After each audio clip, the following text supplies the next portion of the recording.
Your voice, your opinion, your community. Fact TV, free speech protected.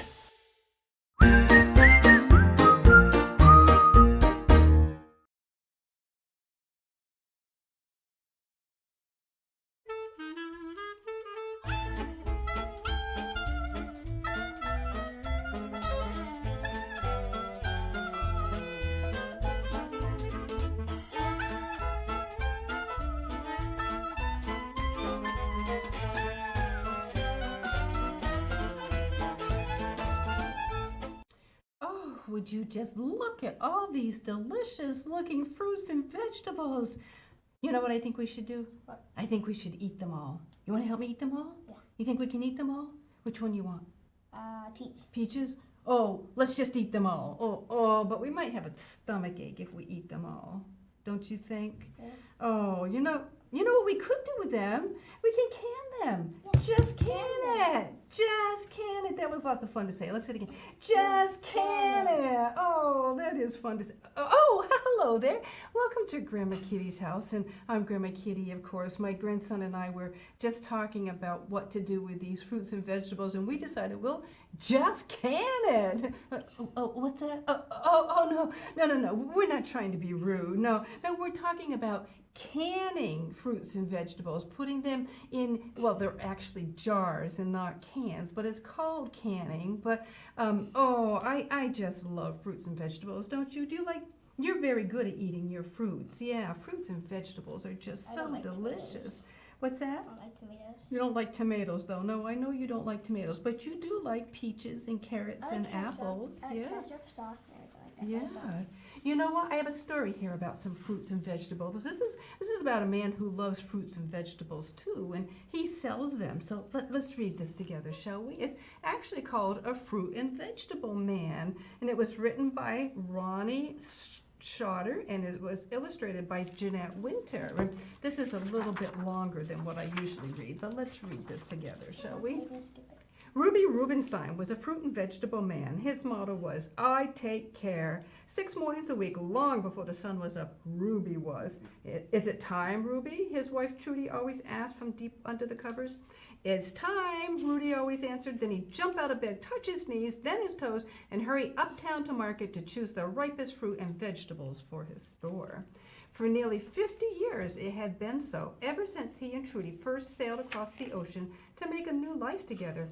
Every morning before school, Sun Ho and his sister, young Me, who with their family had just flown across the sky to make a new life together, came to watch Ruby work his magic. Yo-ho, Mr. Ruby, Sun Ho would call out, show me. What do you think he's going to do? Vegetable. And nodding to Sun Ho, Ruby would pile apples, tangerines, and pears in perfect pyramids, arrange grapes and diamonds, insert a head of lettuce as accent, and tuck in a bunch of broccoli or a bit of watercress for trim. It was like seeing a great artist at work. Sun Ho felt honored to be there. Like a painting, Mr. Ruby, he would say shyly. Ruby always smiled, and his smile filled Sun Ho with happiness and, deep inside, a strange feeling that was like wishing. Sun Ho watched as Ruby juggled cantaloupes, then cut them into wedges and packed them neatly in plastic. Inside Sun Ho, that feeling that was like wishing grew stronger. He's an artist, all right, old Ella from up the block would say, pocketing an apple and a handful of prunes. Ruby didn't mind. He'd just wink and utter one wonderful word, taste. Then he'd offer whatever he had on special that day to Sun Ho, his sister, and anyone who wanted. What would we do without Ruby? Mary Morrissey asked the crowd one gray afternoon. The people of Delano Street sighed and shook their heads at such a terrible thought. Mr. Ruby, Sun Ho said, he's one of a kind. What's he? Huh? What's he on the other page? I don't know. Yes? Prunes. What are prunes? Oh, prunes. Prunes are dried up plums. Yeah. Yeah, like raisins or dried up grapes. Yeah. So everyone on Delano Street appreciated Ruby, but Ruby was getting old. Lately, when he got up to touch his knees and his toes, there was a stiffness Ruby pretended he didn't feel, and a creaking Trudy pretended she didn't hear. And sometimes, though Ruby never would admit it, there was a wish that he would stay a little longer in bed with Trudy. Ruby, Trudy said to him one morning from under the covers, long ago you and I made a promise. We said if we ever got old, we'd sell the business and go to live in the mountains. Is it time, Ruby? No, Ruby thundered, and he leapt out of bed, did twice his usual number of exercises, and ran off to market. As if to prove he was as young as ever, he worked especially hard at the store that day and made some of the most beautiful designs. They are pretty, huh? Look at all those colorful fruits and vegetables. They're like those triangles I play on at your house. Yeah. That afternoon, Sun Ho came by as Ruby was arranging potatoes in his own special way. Sun Ho watched as Ruby whirled them in the air and tossed them with such skill that they landed perfectly, one next to the other in a neat row. Yo-ho, Mr. Ruby, Sun Ho said, filled with admiration. Teach me? Proudly, Ruby grabbed an Idaho and 2 russets and taught Sun Ho how to juggle. Next, he taught him how to pile grapefruits to keep them from falling. By the time Sun Ho's parents came by, Ruby had taught Sun Ho how to work the register. Then he sat Sun Ho down and told him how early every morning he went to market and chose the fruits and vegetables. Take me, Sun Ho pleaded, the feeling that was like wishing so big now he felt it might burst. Please? Ruby thought for only a moment. Then he spoke. My pleasure, he announced. So early the next day, while Venus still sparkled in the dark morning sky, Ruby took Sun Ho to market. Sun Ho had an excellent nose, and together he and Ruby sniffed out the most fragrant fruit and sampled the choicest chicory. Then Ruby showed Sun Ho how he talked and teased and argued his way to the best prices. Sounds like he's a real businessman, huh? Oh, the rest of that long day, Sun Ho felt special, and Ruby, he felt, well, tired. Whenever Trudy was busy with a customer, Ruby leaned over and pretended to tie his shoe, but what he did really was yawn. By afternoon, Ruby was running out of the store every few minutes. The fruit, he'd yell to Trudy. Got to fix the fruit, he'd say, but once outside, what he did really was sneeze. To your health, Mr. Ruby, Sun Ho whispered, sneaking him her handkerchief. Thank you, Mr. Sun Ho, Ruby said quietly, blowing his nose. Sounds like he's getting sick, huh? That evening it began to snow on Delano Street. It snowed all night, and by morning the street was cold and white, the color of fresh cauliflower. For the first time in many years, Ruby woke up feeling sick. His face was red, his forehead hot.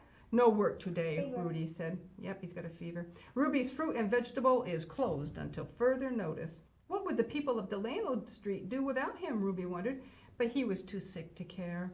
When Sun Ho arrived at the store that day and saw that it was closed, he was worried. Where was Ruby? Upstairs in his bed, Ruby dozed, dreaming of spring and fresh apricots. Once, when he opened his eyes, Sun Ho was standing next to him. Or was he? No worries, Sun Ho seemed to say. I take care. Then, as strangely as he had appeared, Sun Ho disappeared. Was Ruby dreaming? For the next 3 days, for the first time in his life, Ruby was too sick to think or worry about his store. He stayed deep under the covers, enduring Trudy's loving care, and more than that, her barley soup. On the morning of the 4th day, he felt well enough to worry. On the morning of the 5th day, a Saturday, there was no stopping him. My store, he shouted. Leaning on Trudy's arm, he put on his clothes, then he rushed off to reopen. What a surprise when he arrived. The store was open. In fact, it looked as if it had never been shut. The peppers were in pyramids, the dates and diamonds, the wintered tomatoes in triangles. Sun Ho's father was helping old Ella to a pound of carrots. Sun Ho's mother was at the register. Young Me was polishing pears, and in the center of it all, Sun Ho stood smiling, offering customers a taste of something new. Bean sprouts. Sun Ho's family took over to help out, huh? When they saw Ruby, everybody cheered. Ruby bowed with pleasure. I took care, Mr. Ruby, Sun Ho called out proudly. I see, Ruby answered. You're a fruit and vegetable man, Sun Ho, like me. Sun Ho's face turned the color of Ruby's radishes. The feeling that was like wishing was gone now. In its place was a different feeling. Pride. Is it time, Ruby? Trudy whispered. Ruby sighed. He thought about how much he liked Sun Ho and his family and how carefully they had kept his store. He thought about the stiffness and creaking in his knees. He thought about the mountains and about Trudy's loving care. More than that, he thought about her barley soup. It's time, he said finally. Now Sun Ho is a fruit and vegetable man. Every morning, long before the sun is up, long before it's time for school, Sun Ho and his family are up, ready to hurry to market to choose the ripest fruit and vegetables for the store. Yep, there she is up in the window. Who is that? That's young Me, I think. And you? Not me, young Me, the girl. And Ruby, he is still a fruit and vegetable man, only now he and Trudy grow their own. That's a nice story, Oh, huh? no. That was a long story. I told you it was a long one. Yeah. So today I thought we could talk about fruits and vegetables. And I wish fruits and vegetables were always fresh, but winter comes, right? And it gets cold and the garden dies out. So when the garden starts to die, you've got to pick all the vegetables and do something with them. So I thought today we could talk about how you can them. So do you know what you need to can fruits and vegetables? Jar. Mm-hmm. Hot You need, water. well, first of all, you need fruits and vegetables, right? Because if you didn't have them, you'd have to can air, right? Did you know some people actually can air and sell it? Uh-huh. And what's even funnier, some people actually buy it. That's pretty funny, huh? So, all right, we have some carrots, apples, tomatoes, peaches, and we have a cucumber here. Let's just leave the cucumber right there. Okay, so you said jars. We need jars. You're right. Do you know what this one is? Quart. This one is a pint, and this one is a half pint. Yeah, so we need the jars, and then we need the lids. These are called dome lids, and every time you can, you have to use a new dome lid so it will seal. That one's a different kind of cover. Yeah, what else do you think we need? The thing that takes out the hot water. This thing? Yes. This thing you mean? Yeah, do you know what that thing's called? No. No, neither do I. You use it to, Wait. yep, show how it works. Yep, you hook it around the jar and pick it up. Yep, why do you do that? So you want to stick your finger. So you won't get burned on the hot water, right? Yeah, Yes, yeah. yeah. So Yeah, that is a very important tool. Yes, yeah. Kind of like a pitch. Kind of like a long hand. Yeah. So you need a knife to cut your fruit and vegetables up. Yeah. You need pans, lots of pans. Do you know how to do tomatoes? No, but never mind. You have to boil them in water because tomatoes, they have a skin on them, and you have to get the skin off in order to can it. Can I do it? Well, we're gonna just talk about it. We're not actually gonna do it. So you can help me at home, but you boil the water in a pan, and then you drop the tomato in for just a few seconds. It doesn't take too long, and the skin will actually split. Yep, just be careful you don't drop the jar. The skin will actually split, and then you just peel the skin off. I like skin. I like to touch it and stuff. Yep, cut your tomato up, and then you pack it in the jar. You use the spoon and pack it all down in good so that there's no air holes. Do you know, before you put it in the jar though, do you know what you need to do with the jar? Put it in the sink. You need to wash it. Do you know why you need to wash it? So you won't get burned next time you open it? No. You wash it so you can get it clean, right? So that there's no bacteria or germs. What would happen if there are bacteria and germs in the jar? It would rot easily. It would, yeah. The tomatoes would get sick. Right? Isn't that what bacteria and germs do? They make you sick? Germs. So the tomatoes, you're right. Like But the COVID. tomatoes would spoil. Yeah, so you're gonna make sure the jars are clean. So wash the jars in hot soapy water and rinse them off really good to get all the soap off. And then I always put them in a pan of hot water and keep them hot while I'm getting my vegetables ready. So yeah, when I do canning, I use lots. Fits in that one. Yeah, the covers are usually the same size, and you can move them from jar to jar. But I use lots of pans. So I just used to eat them. And you what? I just eat them. You just eat them? Yep. So this one Besides here, the tomatoes. if I'm just doing a small a batch of canning, I use this one here because this one will hold 5 pints nicely. You can do quarts in there, but it's a little bit trickier because they're taller. But it only holds about 4 quarts, but it will hold 5 pints. And like 10 of these. And well, however many will fit in there. Yeah, I don't know how many will fit in there. But if I'm just doing a small batch of canning, I use that. If I'm doing a big batch of canning, let me show you this canner. Oh my goodness, look at this canner. This is a big one. This one's almost big enough to take a bath in, isn't it? No, you can't really take a bath in it, but this is a big one, and this holds lots. So is it heavy? I've got it's kind of heavy, yeah. Can I So carry it? if I have a big batch of canning, I put it in I'll carry there. it out. Do you know what happens? And then you have to have salt. And you have to have measuring spoons. So salt helps to preserve your vegetables. Do you know what happens after I've done a lot of canning? Look at I'll all my. sneeze. You have to sneeze? What? Oh dear. Cover your mouth and your, like this. Achoo.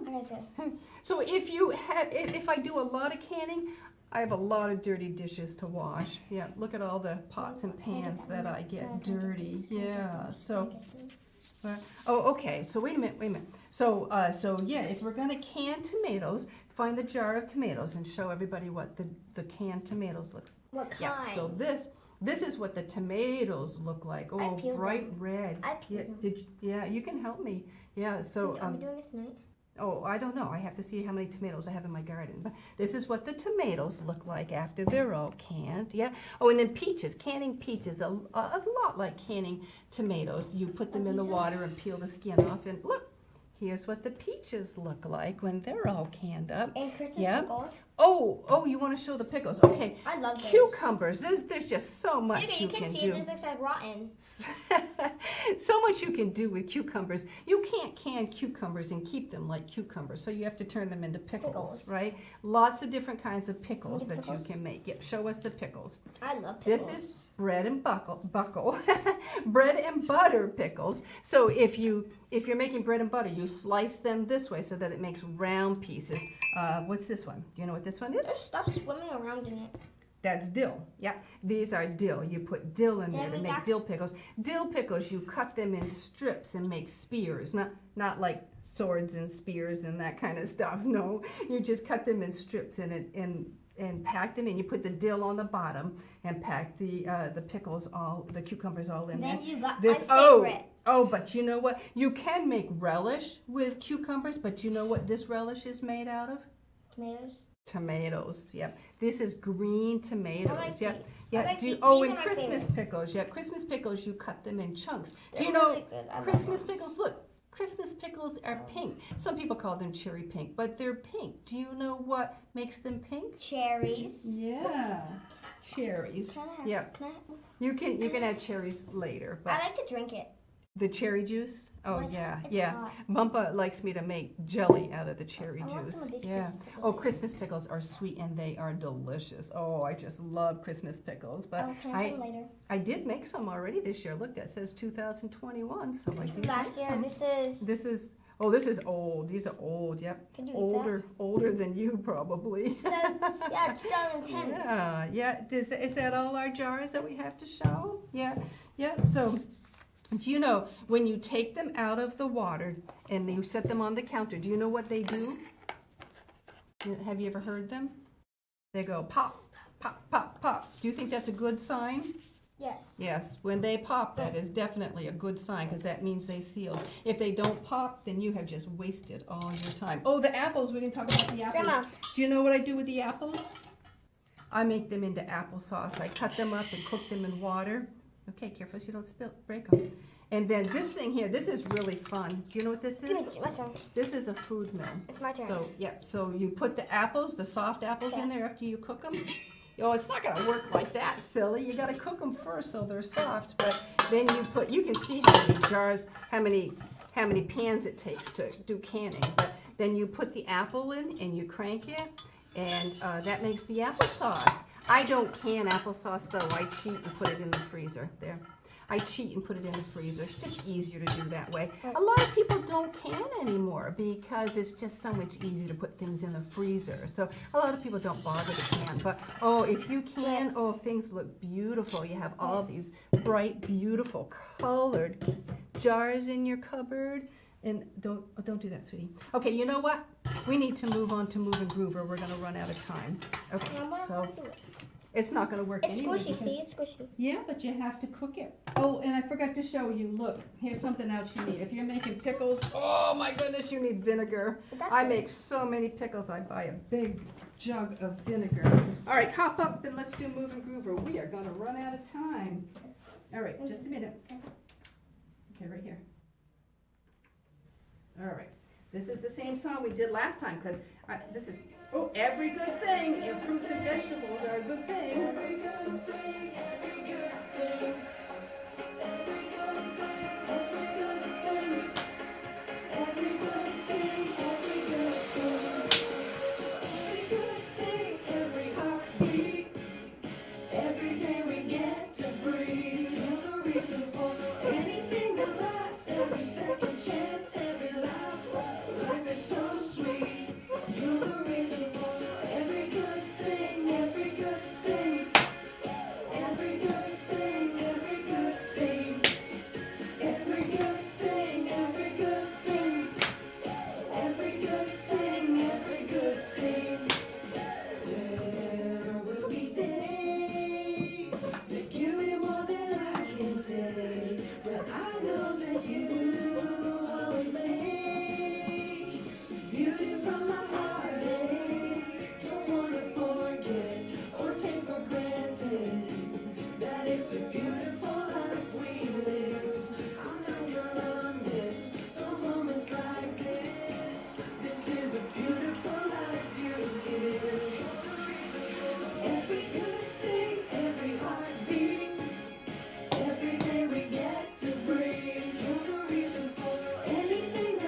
hurry because we're going to run out of time. Yeah, But let's check our bee basket and see Apples.